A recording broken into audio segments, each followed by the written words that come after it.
On the 2nd of January 1967, I was born into apartheid South Africa, where the basic human rights of ordinary South Africans were brutally violated.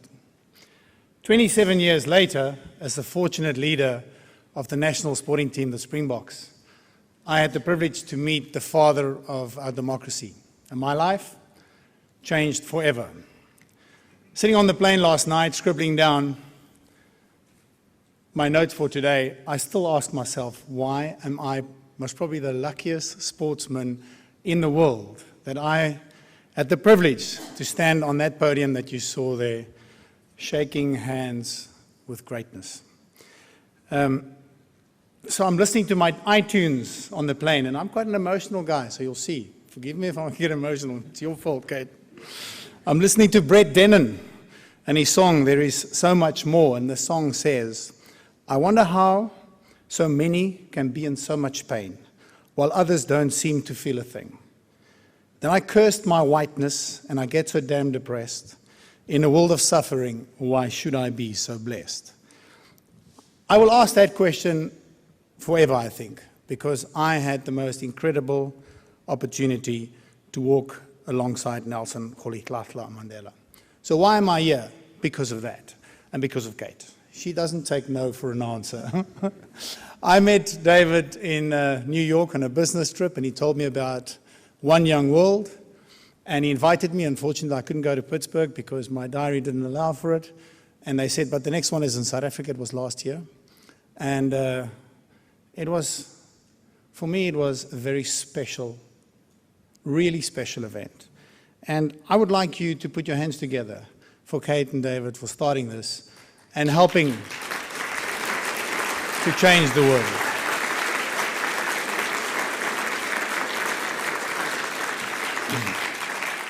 You two are the smart people that's going to make this world a much better place. It was filled with energy, the intellect in the room, the curiosity, kids that wanted to learn. You know that when they left that seminar, they will make a difference in the communities that they live in. What is probably not that smart, it's rather odd, is asking a sports person to deliver the closing address here today. You know, we're not the brightest species on planet Earth. And when you played rugby, and especially in the forwards, you are in the shallow end of the intellectual gene pool. I think Ronan Dunn is the only exception. He played fullback here for BlackRock, and the rest of us, you know, we scrape the barrel. We often carry the tag that we're all brawn and no brain, and we don't help ourselves either. So I have to give you a couple of anecdotes. Frick du Preez, he played for South Africa. He was our player of the century, so he's our Brian O'Driscoll. Unbelievable career. Brian, magnificent. I'm sure the Irish are so proud of him. And the way his career finished on the international stage was just incredible. But Brian can speak English properly. Frick, like myself, grew up in Afrikaans, South Africa, so we spoke Afrikaans our whole life. And so when apartheid was abolished and the world opened up again for sport, the English toured South Africa, and they asked the greatest rugby player, Frick, to come and do a session. And he mustered up his best English, and he said to them, in rugby, you must remember the 3 Ps. He said, first, you must push. He said, second, you must pressure. And thirdly, you must support. And if you get those 3 Ps right, then you know how to play rugby. Tana Umaga, one of the greatest All Black captains ever, when he retired, was interviewed, and I asked him about his career. And he said, I owe a lot to my parents, especially my mother and my father. And I played with a rugby player, Os Durant. You've seen him. He's won 2 gold medals. And when they asked him on his retirement, would he write an autobiography, and he looked at the guy and he said, on what? So we don't help ourselves. My link is obviously Mr. Mandela and sport in particular, and that's what I'll focus on. He said, and I quote, sport has the power to change the world. It has the power to inspire. It has the power to unite people in a way that little else does. Sport can awaken hope where there was previously only despair. Profound words, powerful words. So I'm a sports nut. And looking at the demographics here and the age, I picked a couple of sporting events here that you might like or might resonate with you, because I'll be very surprised if sport at one stage in your life didn't make you sit up and think, wow, That was special. Didn't maybe make you a little bit emotional? And you saw the reactions afterwards. So if you're a Brit, 1954, when the medical student by the name of Roger Bannister did what the world thought was impossible, he ran the mile in under 4 minutes. That was special. In 1974, my hero Muhammad Ali marched into the Kinshasa Zaire Stadium, the My 20 Stadium, he fought George Foreman. Hollywood made a movie about this, The Rumble in the Jungle, and he became world champion again. The world watched it all over. If you're an American again, Bob Beamon, 1968, obliterated the world long jump record by a mind-bending 2 feet. Incredible. Nadia Comaneci becomes the first gymnast to score a perfect 10. And this 14-year-old Romanian does it an unthinkable 7 times. Tiger Woods becomes the youngest master champion. And how he did it was incredible. 18 under par, beating an awe-inspired field by 12 shots. Rory McIlroy, when he won the Open, incredible world record, 16 under par. They're both going through a bit of a slump, but they'll be back. Usain Bolt in Beijing was insane. I mean, he slowed down whilst breaking the 100-meter record. And everybody was phoning, did you see that? That's just unbelievable. He three-peated again in London. And London, the Olympics in London, was really special as an event. And now the debate rages, who's the best Olympian ever? Is it Michael Phelps that won 22 medals, 18 gold? It would have been 19 if it wasn't for a South African by the name of Chad Leclerc that beat him by a fingernail. And we're celebrating that in South Africa still, and we will. Or is it Sister Redgrave, who won an Olympic medal in 5 Olympic competitions? And if you're an oarsman, you can only win 1 every Olympic game. Sport is powerful. We saw that in South Africa when Spain won the World Cup. And in an economic downturn, they were dancing in the Ramblas. People were celebrating. When France won, more than 1 million people spilled out on the Champs-Élysées. Brazil is hosting the greatest show on earth, and it'd be bloody exciting to watch what's going to happen. When Ireland won the Six Nations. Yeah? How good was that? I mean, you couldn't have scripted it better. It was Hollywood stuff right at the end. And what a nice way to say goodbye to Brian O'Briscoll on the international scene. Remember when England came to Croke Park? Incredible scenes. The power of sport. In 2007, nobody would have thought that that would happen. South Africa during the Soccer World Cup, quick story I want to share with you.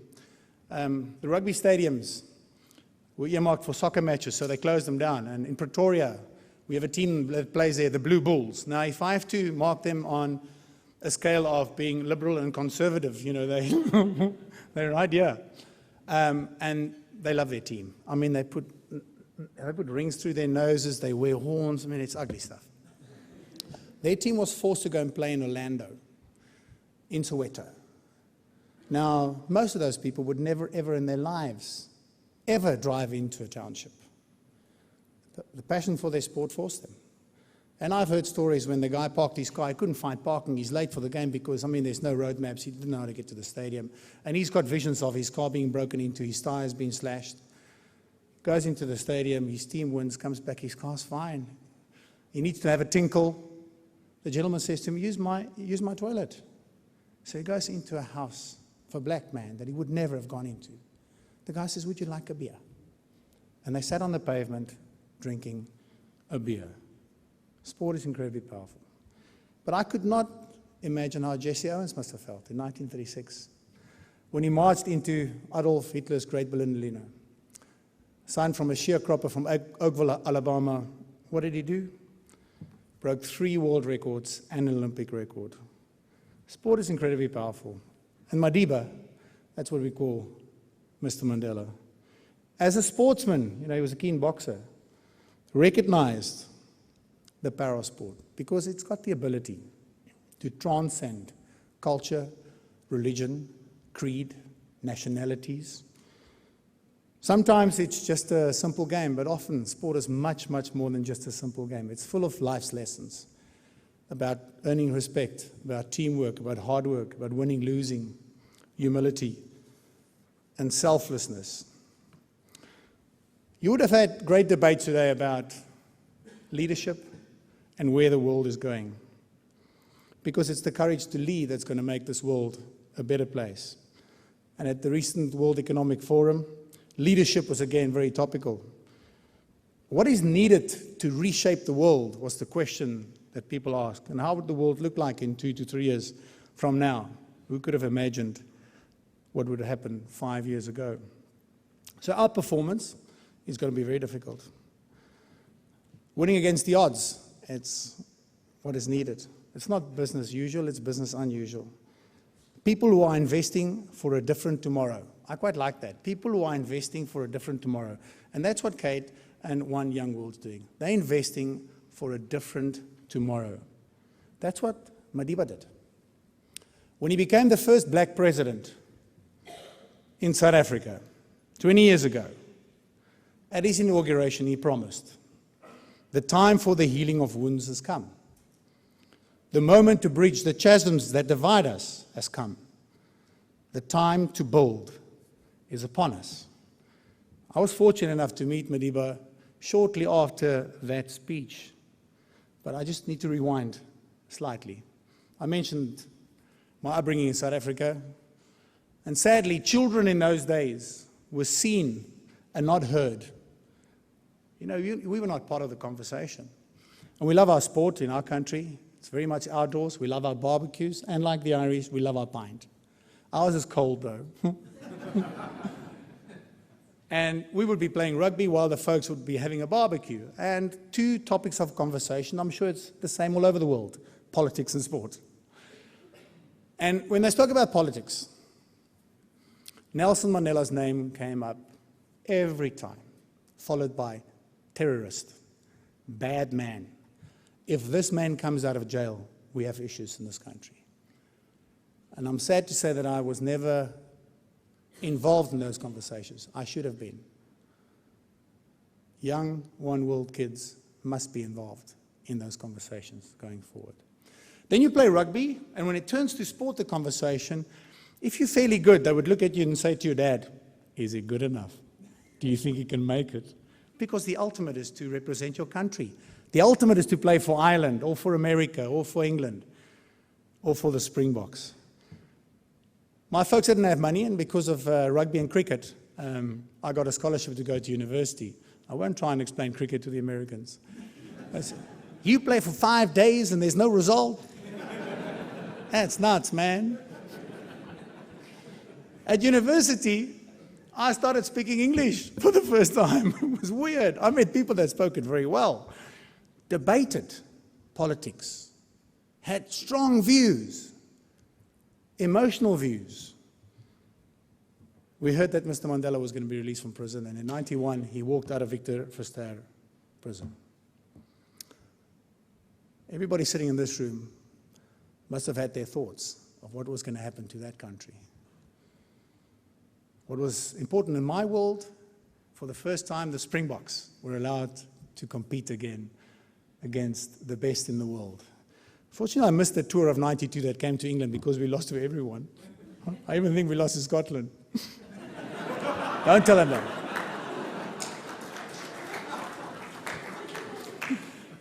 '93.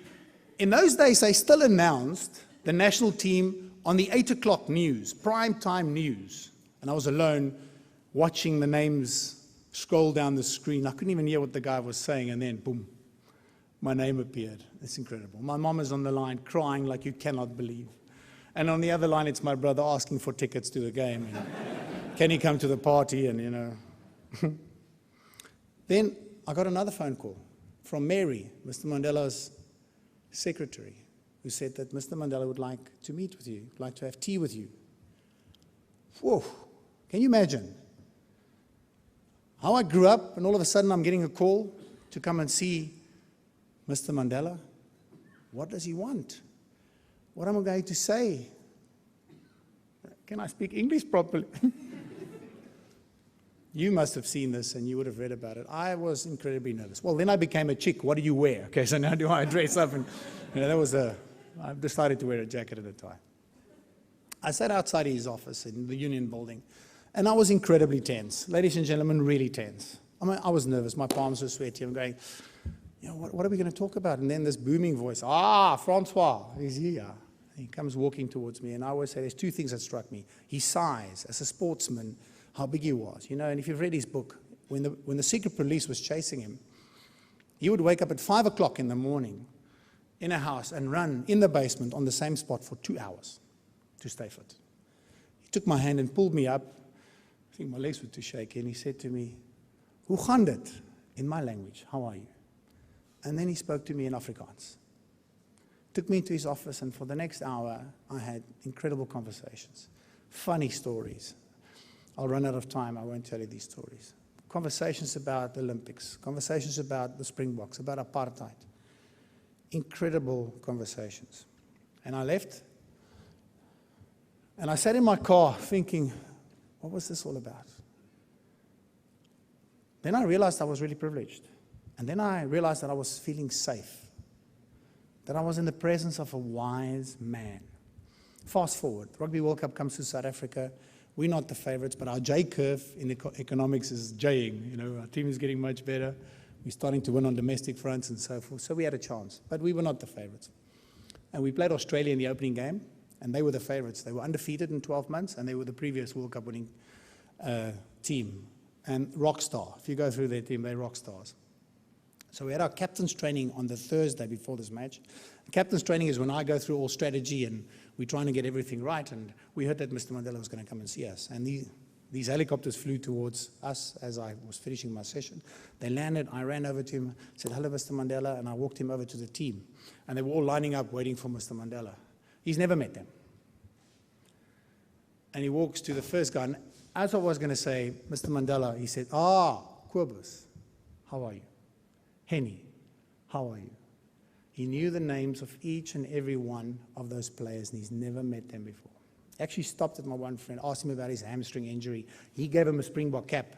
That's the cap you saw in the final, and that's the cap he wore the next day when he went to KwaZulu-Natal to address the ANC. And when he wore it, there were murmurs in the crowd, and he said to them, "These are our boys. You've got to support them." I can tell you about the Australian match was fantastic. I mean, it was unfair on the Aussies. It was like, whoa, let's fast forward because we've got to have a pint. The day of the final was amazing. I mean, you've done big deals in your life. You've written exams. You've worked at stuff. And imagine how you felt just before, how tense you were. Remember how tense you were. And you multiply that by gazelle, and then you get the night of the Rugby World Cup final. You don't sleep, you toss and turn, you go through strategy, you think you're not good enough, then you think you're too good, and then you think it's amazing. And there's two stories I want to share with you. The morning of the final, I got the team down in the foyer of the Sandton Hotel to go for a run. And normally the guys would banter, they would joke at each other, just to get the mindset going. Because I learned, I'm lying there in the hotel room just waiting for the match. And on this run, we turned around two corners, and nobody said a word. Everybody was quiet. You could only hear the sound of the running shoes on the road. And then we heard children's voices. And I looked over my shoulder, and there were 4 kids, black kids, who were selling the newspapers on the street corners. They didn't know who we were 6 weeks before. Chased after us, started running next to us, and shouted the names of the players in that team. It's incredible. It's just amazing stuff. We got to the stadium. I was getting dressed up, strapped up, again, strategy going to it. And the atmosphere was electric. And then there was a knock on the door. And the door opened. And in walked Mr. Mandela. And what was he wearing? A Springbok jumper, a Springbok on his heart. Incredible. We didn't know he was going to be there. He said to us, "Good luck, boys. Make our country proud." He turned around. My number was on his back. That was me. I couldn't sing the anthem, and I learned the anthem, and it's 5 languages: Xhosa, Sotho, Zulu, Afrikaans, and I can only speak Afrikaans, barely. I couldn't sing that day. I was just too proud. I knew I would cry. This was just, and I think that was the difference. We had the Mandela magic. It was an incredible, incredible event. All Blacks could have won. We could have won before full time. In the end, we won in extra time. And what happened in that country, ladies and gentlemen, no movie director, not even Clint Eastwood can capture. It's impossible. It's impossible to explain to you in words what happened an hour later, 2 hours later, a day later, 20 years later. Incredible scenes. For the first time in the history of our nation, we were world champions together. Now you might just understand when I say, I still haven't figured out why am I so lucky. After the final whistle, a guy stuck a microphone into my face and he said to me, Francois, tell us, how did it feel like to win in front of 65,000 people? And I said, we didn't win in front of 65,000 people, we won in front of 43 million people. Now, if you're a marketer, that's clever, eh? That's number one. And people have asked me, hey, I said, guys, I'm not as bright as Kate to think these things up beforehand. I could never think this up beforehand. The reason I answered that it was for everyone in South Africa was, when we arrived for the first game against Australia, and we checked into the hotel, the lady that checked us in was wearing a Springbok.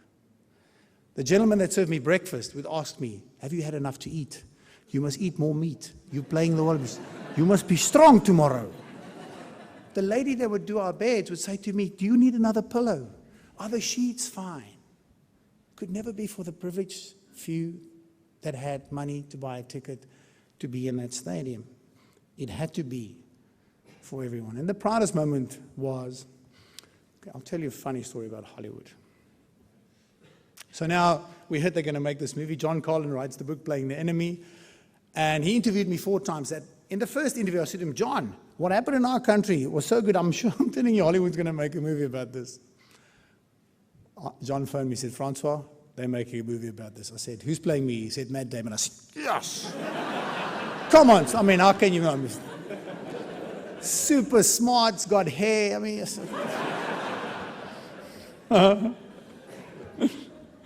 and so I invited him to my house. I said, I'll cook for him, which is unusual. So he's coming to our house, so we're going to cook. And I'm busy in the kitchen preparing. Morgan is already there, Morgan Freeman. And two of my friends, and I'm slaving away in the kitchen. And there's a knock on the door, and I go to the door. And I still have my apron on, and I open the door, and there he is, Mr. Matt Damon. He's looking at me. His opening words, his first words, he said, I'm much bigger on screen.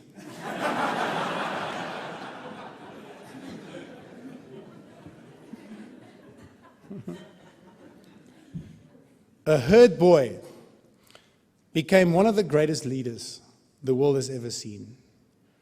From prisoner to president. He educated himself on this extraordinary journey. His quest for knowledge, insatiable.